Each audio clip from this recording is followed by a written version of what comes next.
NAFTA, the North American Free Trade Agreement, destroyed hundreds of thousands of jobs in the U.S., Canada, and Mexico. Corporations moved their plants south of the border, where they exploit Mexican workers with lower and lower salaries. A new trade agreement is coming at us. It's called the FTAA, the Free Trade Area of the Americas. It's a super NAFTA, an expanded NAFTA for the whole hemisphere, from the southern tip of South America all the way up to the Arctic Circle, except Cuba. The FTAA would give corporations and investors more power than ever before and would force workers, communities, and countries to compete in a race to the bottom, driving down wages, working conditions, union negotiating power, environmental standards, and even our rights to say how our communities and our countries are run. Our brothers and sisters have tasted the bitter fruit of the corporate greed that drives the FTAA, and they're fighting back. To our people on our planet!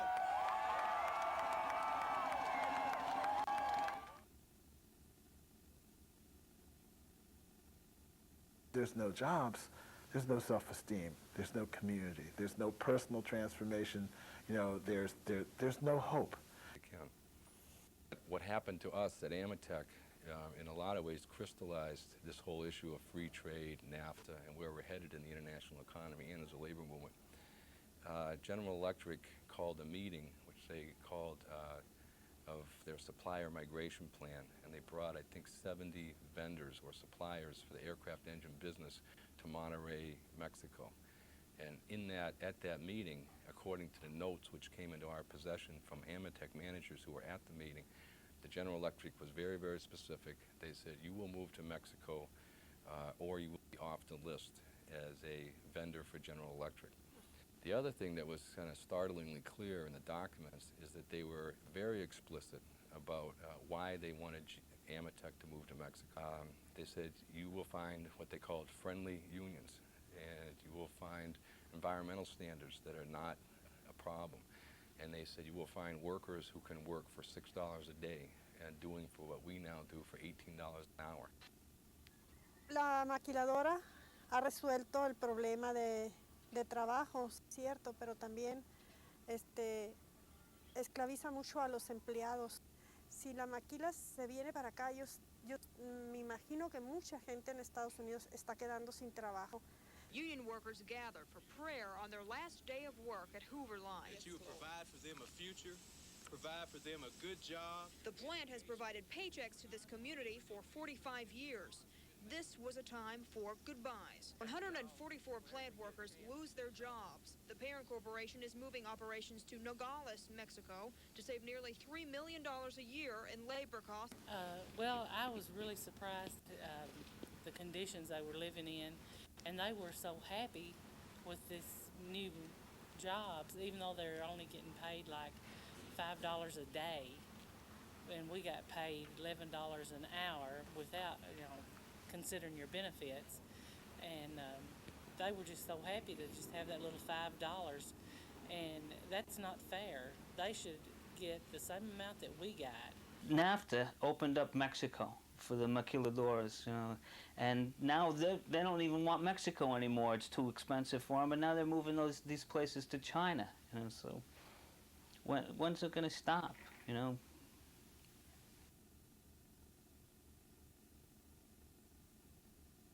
Under NAFTA, there's a provision called Chapter 11, and what Chapter 11 is it allows corporations to sue governments if the government has a law that cuts into the corporation's possible profits. We have one state in Mexico whereby you have Metal Clad, which is this California-based company who wanted to invest in that place, and they wanted to have a hazardous waste landfill. The local government, they never granted the permit for that company to go and build the hazardous waste landfill. But the company went over the decision of the local city people, and then they decided they would build their plant there. And they did build it. And then after a while, they realized that they won't be able to operate it because the city won't let them operate it. But they went back and they sued the government of Mexico. And then actually the local government itself couldn't be represented at that trial. because the trial itself is a trial which is done in secret, and then the tribunal decided that Mexico was in breach of rules which says that the company should be able to make profit and as much profit as possible. If we now have another layer of government that is more isolated, more insulated, more separated from the people, but having power to make decisions that affect your daily life, then clearly there's just a significant undercutting of the ability of people to have bodies that represent their interests rather than the interests of the corporate sector.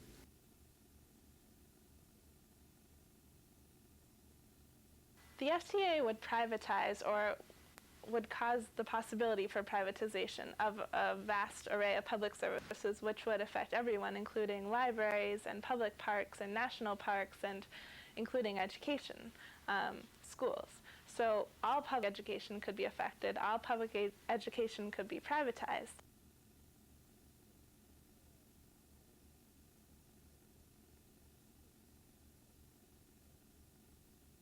And so those of us that are at the lowest end of the economic ladder will find it even more difficult to gain access to quality services such as healthcare, education, perhaps even access to postal services. There's 1% of the people want to control everything, from our education to our health care to where we live and how we live. And that's how it affects everybody on a day-to-day basis.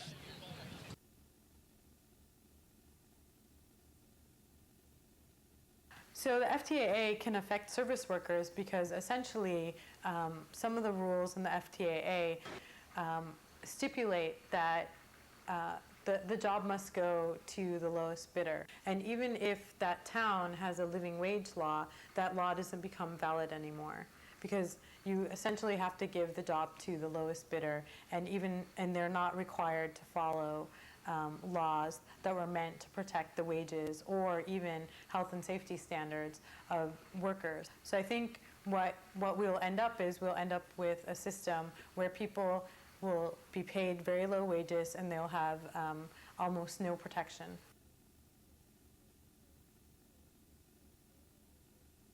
I think it's important to know that the FTA is kind of like the end point of a process that began with NAFTA.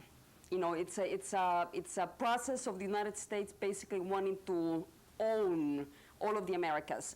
And they started with NAFTA, and the next step in that is what is known as CAFTA, or the Central American Free Trade Agreement.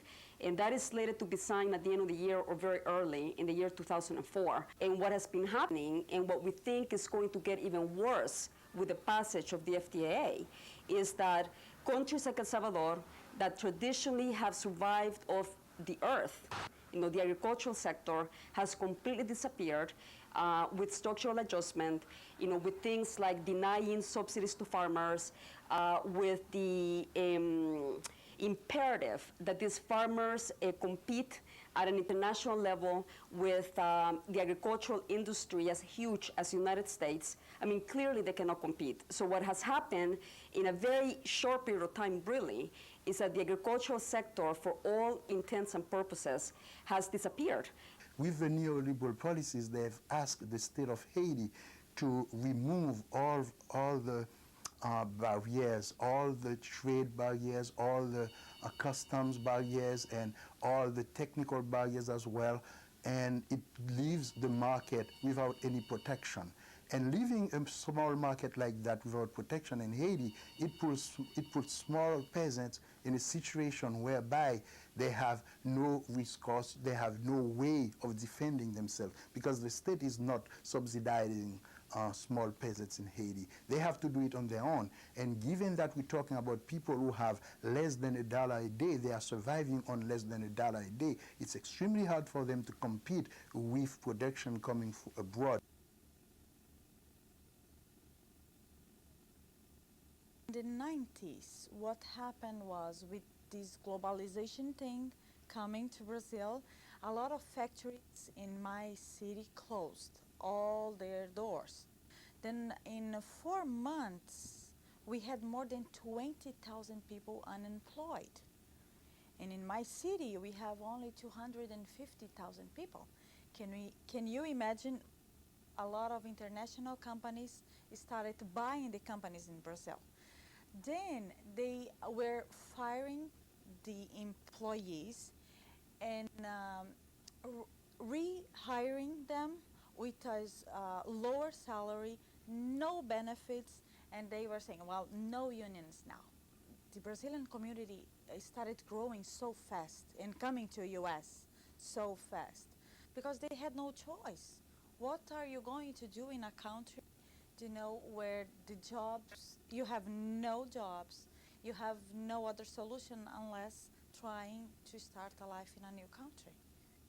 Well, what happened to them? They don't speak English, okay, the biggest part.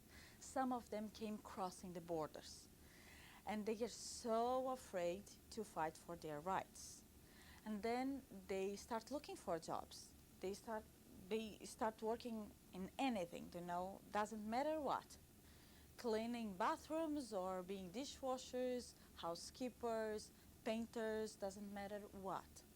And then what happens is that the employer says, well, I'm going to pay you $6 an hour.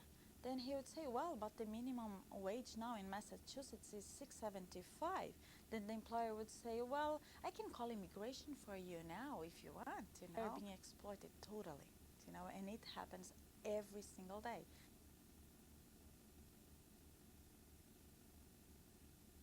I'm coming of age right now where I feel like my voice is meant to be heard. And as I'm feeling that, I'm seeing that corporations, through the FTA and through other trade agreements, are getting the legal right to override the things that I want to be doing to change the world. So we're getting disempowered while corporations are getting more and more rights. I see it ultimately as a fairness issue, not just for American citizens or American workers, but for workers everywhere. What we have seen in the sweatshop industry is that it's an industry that has employed women by and large, and even young women and girls. And what's happened to them in these maquiladoras is that they have been, sexually abused, sexually, accosted. So if we can predict what will happen in the future based on what we are seeing right now, we can say that the future of these trade agreements will have a very dire impact and effect on our women. If you take a look at communities of color, not just here in Boston, but in other communities around the country, we're seeing stores and businesses closing up at a phenomenal rate. What used to be the pride of communities, neighborhood business districts, and communities of color, they were everything. They were the stores, they were the businesses. That's where we did banking. That's where we bought our clothing, in the neighborhoods where we lived. And it was through those neighborhoods and those neighborhood business districts that we maintained our strength, that we maintained our community solidarity. It's what made us a community. In communities of color, the devastating effects of FTAA can't even be measured. In El Salvador, we learned that behind the repressive government, military government that we lived under for decades, behind that repression, behind that, militarism, were very powerful economic interests, and that militarism was there, to protect those economic interests. So I think that for people that care about peace in the world, for people that care about justice in the world, they really have to learn about the FTA. This is the one issue that links us all together. Our common destiny, whether we're black folk, white folk, Latinos, Asians, whether we're working class, whether we're poor, whether we're middle class, all of our futures is linked on this one issue.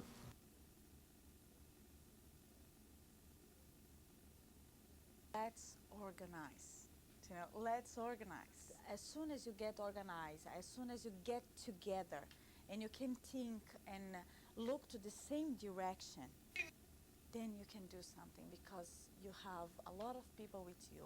We have power. I think what the unions need to do and what we're capable of is reaching out to other sectors of society and build a coalition or a united front that will be powerful enough to derail the free trade negotiations, both the FTAA and what we've already seen happen in the Cancun negotiations of the World Trade Organization.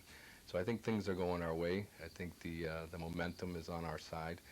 I think more and more people are understanding that free trade regime isn't for them, and I'm optimistic about where we're headed. We're going to win this, because we have no choice.